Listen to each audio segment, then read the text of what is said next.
Hello dear students, आप सभी का हमारे online study channel English with Narendra sir में स्वागत है। डियर स्टूडेंट्स, आज हम पढ़ने वाले हैं सब्जेक्ट वर्ब एग्रीमेंट। जैसा कि आप पीछे बोर्ड पे देख पा रहे हैं, आज का हमारा टॉपिक है सब्जेक्ट वर्ब एग्रीमेंट। तो आज के इस वीडियो में हम पढ़ेंगे कि सब्जेक्ट वर्ब एग्रीमेंट आखिर होता क्या है, सब्जेक्ट वर्ब एग्रीमेंट को हम किस प्रकार से अप्लाई करते हैं और इसके क्वेश्चंस परीक्षाओं में किस प्रकार से पूछे जाते हैं। तो आइए हम वीडियो की शुरुआत करते हैं। तो प्यारे विद्यार्थियों, मैं आपको बताना चाहूँगा कि सब्जेक्ट वर्ब एग्रीमेंट जो है ये इंग्लिश ग्रामर का बहुत ही महत्वपूर्ण टॉपिक है। इसमें अक्सर विद्यार्थियों से गलतियाँ होती हैं और यहीं पे नंबर कटते हैं। तो इसको अगर आपने अच्छे से समझ लिया तो आप इसमें कहीं पे भी नंबर नहीं कटवाओगे और आप कहीं पे भी इसमें परेशान नहीं होगे। तो देखिए ये आखिर होता क्या है सब्जेक्ट वर्ब एग्रीमेंट। तो मैंने यहाँ पे इसकी डेफिनेशन लिखी है, use of verb according to the number and person of subject in a sentence. Hindi में अगर मैं समझाऊं तो एक वाक्य में जो सब्जेक्ट होता है उस सब्जेक्ट के नंबर और पर्सन के अकॉर्डिंग वर्ब को यूज करना ही सब्जेक्ट वर्ब एग्रीमेंट होता है। ध्यान दीजिएगा, सब्जेक्ट जो होता है सेंटेंस का, उसके नंबर और उसके पर्सन के अकॉर्डिंग वर्ब का यूज ही क्या है, सब्जेक्ट वर्ब एग्रीमेंट है। एक नीचे और इसकी छोटी सी डेफिनेशन आप देख सकते हो, एग्रीमेंट ऑफ द वर्ब, यानी वर्ब का एग्रीमेंट विद इट्स सब्जेक्ट, यानी सब्जेक्ट के साथ वर्ब का जो एग्रीमेंट है वही सब्जेक्ट वर्ब एग्रीमेंट है। ये इसका शाब्दिक अर्थ हो गया। अब हम डिटेल से अगर हम पढ़ें तो बात यह है कि यदि अपना सब्जेक्ट सिंगुलर हो तो सिंगुलर सब्जेक्ट के साथ सिंगुलर वर्ब ही काम में आएगी। यदि सब्जेक्ट प्लूरल है तो प्लूरल सब्जेक्ट के साथ प्लूरल वर्ब ही काम में ली जाएगी। यही सब्जेक्ट वर्ब एग्रीमेंट है। या मैंने नीचे लिखा भी है कि यदि सब्जेक्ट अपना क्या है सिंगुलर तो वर्ब भी क्या आएगी, सिंगुलर। यदि सब्जेक्ट अपना है प्लूरल तो वर्ब भी क्या आएगी, प्लूरल। फॉर एग्जाम्पल मैं आपको बताऊं, अपना सब्जेक्ट जैसे मान लीजिए ही सब्जेक्ट है, ही। चलिए सबसे पहले प्लूरल सब्जेक्ट लिखूंगा मैं, यू प्ले।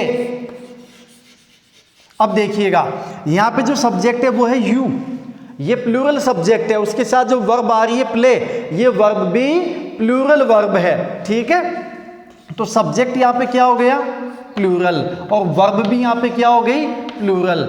ठीक है, अब मैंने सब्जेक्ट लिखा सिंगुलर ही, तो यहाँ पे जो वर्ब है वो क्या हो जाएगी, सिंगुलर, और उसको सिंगुलर बनाने के लिए क्या जोड़ना पड़ेगा, एस जोड़ना पड़ेगा।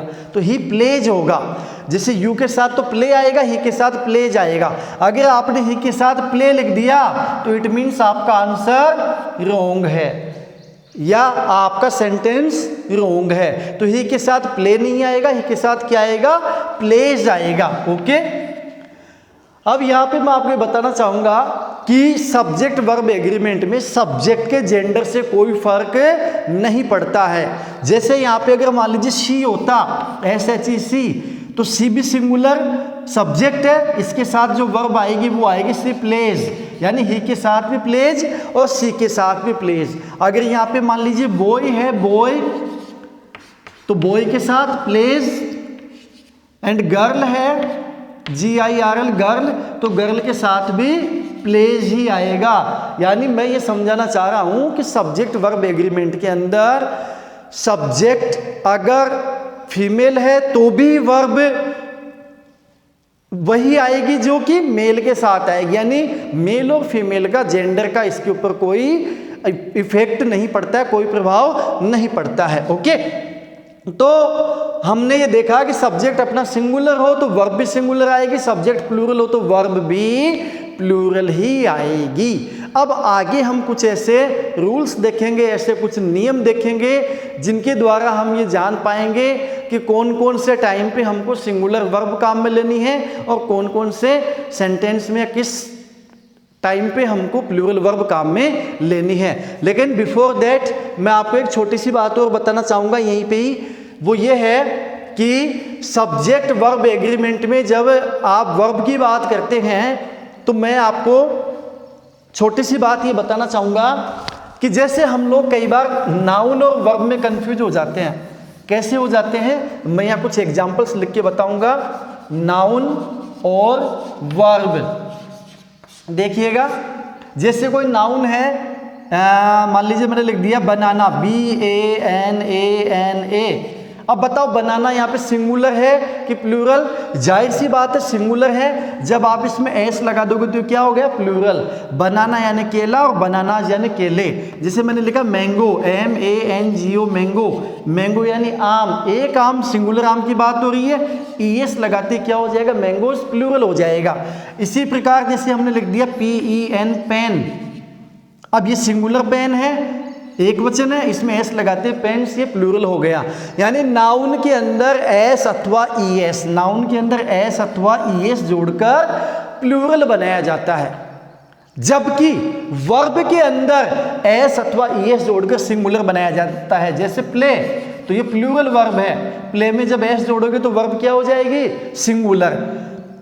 मैंगो, सॉरी, जैसे जियो, गो, तो ये प्लूरल वर्ब है, इसको सिंगुलर बनाने के लिए क्या जोड़ना पड़ेगा? इसमें ES जोड़ना पड़ेगा। जैसे write, WRITE, write, singular plural verb है, सिंगुलर बनाने के लिए क्या जोड़ना पड़ेगा? S जोड़ना पड़ेगा, राइट्स हो जाएगा। आपने प्रेजेंट इंडेफिनिट टेंस में पढ़ा भी होगा कि जब अपना सब्जेक्ट सिंगुलर होता है तो एफर्मेटिव सेंटेंसेज में हम वर्ब को भी सिंगुलर कर देते हैं, अर्थात मेन वर्ब के अंत में एस अथवा ES जोड़ देते हैं। तो वो सब्जेक्ट वर्ब एग्रीमेंट की वजह से जोड़ते हैं, क्योंकि सब्जेक्ट अपना सिंगुलर है तो जाहिर सी बात है वर्ब भी क्या आएगी? सिंगुलर। और जैसा कि मैं पूर्व में आपको बता चुका हूं कि यदि सब्जेक्ट सिंगुलर है तो वर्ब भी सिंगुलर लगानी है, सब्जेक्ट प्लूरल है तो वर्ब भी प्लूरल लगानी है, और यही सब्जेक्ट वर्ब एग्रीमेंट होता है। अब हम पढ़ेंगे कुछ ऐसे नियम जिनके द्वारा हम ये जानेंगे कि कब कब और किस तरीके से हम सब्जेक्ट वर्ब एग्रीमेंट में चेंजेस करते हैं। तो आइए मैं इनको लिख लेता हूँ और आपको बताता हूँ, ठीक है? हाँ प्यारे विद्यार्थियों, जैसा कि आप बोर्ड पे देख पा रहे हैं, यहाँ पे एक नियम लिखा है मैंने। जो ये नियम मैंने लिखा है, रूल फर्स्ट, इसको आप पढ़िए। ये कहता है कि जब दो या दो से अधिक नाउन्स के बीच में एंड होता हो, ध्यान दीजिए, एंड, एंड यानी और, यानी दो या दो से अधिक नाउन्स को जोड़ा गया है एंड के द्वारा, तो plural verb are, were, have का प्रयोग करते हैं। यानी जब दो नाउन्स को एंड के द्वारा जोड़ दिया जाए, दो सिंगुलर नाउन्स को या दो प्लूरल नाउन्स को, या एक सिंगुलर या एक प्लूरल नाउन्स को अगर जोड़ दिया जाता है तो फिर वो प्लूरल नाउन कहलाती है। उसके साथ हमेशा प्लूरल वर्ब भी काम में ली जाएगी। और प्लूरल वर्ब कौन कौन सी? आर, वर, हैव, ये प्लूरल हेल्पिंग वर्ब्स, तो इन्हीं का प्रयोग होगा। फॉर एग्जाम्पल जैसे राम एंड मोहन।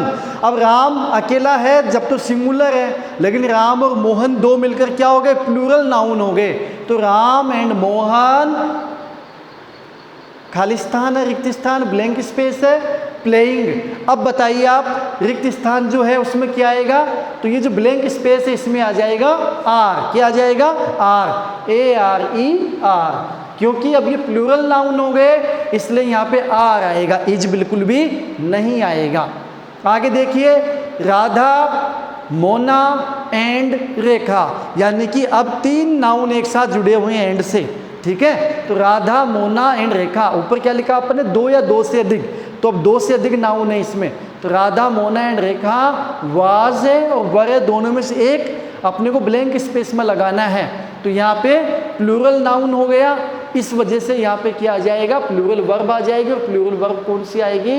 WERE, वर आ जाएगी। ओके, नेक्स्ट सेंटेंस देखिए, मोहन एंड माय ब्रदर। अब ये भी क्या हो गया? दो हो गए ना, दो नाउन हो गए, एंड से जुड़ गए दो नाउन, तो Mohan and my brother are friends. इसका आंसर भी क्या हो जाएगा? आर हो जाएगा। फोर्थ सेंटेंस देखिए, I and he watching TV. अब देखिए यहाँ पे यूँ लग रहा है जैसे ही आ गया तो ही सिंगुलर है लास्ट में, बट ऐसा कुछ नहीं है। यहाँ पे जो आई और ही है वो दोनों मिलकर क्या हो गए? प्लूरल नाउन हो गए। That's why here we will use are. तो ये आ जाएगा I and he are watching TV, ठीक है? तो दूसरा नियम पढ़ते हैं हम आगे, देखिए। यस डियर स्टूडेंट्स, देखिएगा बोर्ड पे। दूसरा रूल है कि जब दो प्रोनाउंस के बीच में, ध्यान दीजिएगा, दो प्रोनाउंस के बीच में, प्रोनाउन क्या होता है? The word which is used in place of noun, ऐसा शब्द जो नाउन के स्थान पर काम में लिया जाता है वही प्रोनाउन कहलाता है। तो जब दो प्रोनाउंस के बीच में अथवा एक नाउन व एक प्रोनाउन के बीच में एंड दिया है तो भी plural verb are, were, have का प्रयोग करते हैं। जैसे उदाहरण के रूप में देखिए आप, ही एंड आई, अब यहाँ पे ही प्रोनाउन है और आई भी क्या है, प्रोनाउन है। तो दो प्रोनाउन दिए गए हैं यहाँ पे, ही एंड आई, और दोनों प्रोनाउंस के बीच में क्या आ रहा है, एंड आ रहा है। तो इसका मतलब ये प्लूरल प्रोनाउन बन चुके हैं। तो अब ये प्लूरल प्रोनाउन बन गए तो वर्ब भी इनके साथ प्लूरल ही आएगी। तो ही एंड आई, अब बताओ इज आएगा, आर आएगा कि एम आएगा? जाहिर सी बात है प्लूरल प्रोनाउन है तो प्लूरल प्रोनाउन के साथ आर ही इसका आंसर होगा। तो the right answer is are. दूसरा सेंटेंस देखिए, आई एंड सी, ये दो प्रोनाउन यहाँ पे दिए गए हैं, वही नियम इसमें लागू हो जाएगा। दोनों प्रोनाउन एंड से कनेक्टेड है, जुड़े हुए हैं, तो ये प्लूरल हो गए, इसलिए यहाँ पे प्लूरल ही वर्ब आ जाएगी, क्योंकि वाज जो है इसका प्रयोग सिंगुलर सब्जेक्ट के साथ होता है। तो जो प्लूरल वर्ब है वो क्या हो जाएगी, WERE, verb. So here the right answer is verb. Next sentence देखिए, आई एंड ही, दोनों मिलकर प्लूरल बन गए। कई बार बच्चे मतलब जो विद्यार्थी हैं, जो स्टूडेंट्स हैं, वो कंफ्यूज हो जाते हैं, वो पीछे वाला सेंटेंस पीछे वाला सब्जेक्ट देख लेते हैं, यानी ही देख लिया और उनको पता है कि ही के साथ हैज काम में लेते हैं, तो वो समझते हैं कि यहाँ पे हैज लगा दिया और अपना आंसर करेक्ट हो गया। लेकिन प्यारे विद्यार्थियों ऐसा कुछ नहीं है, यहाँ पे एंड से जुड़ गए दोनों सब्जेक्ट, इसलिए आई एंड ही दोनों प्रोनाउन मिलकर प्लूरल प्रोनाउन बन गए, इसलिए यहाँ पे प्लूरल ही वर्ब आएगी जो कि हैव है, तो ये हैव आ जाएगा।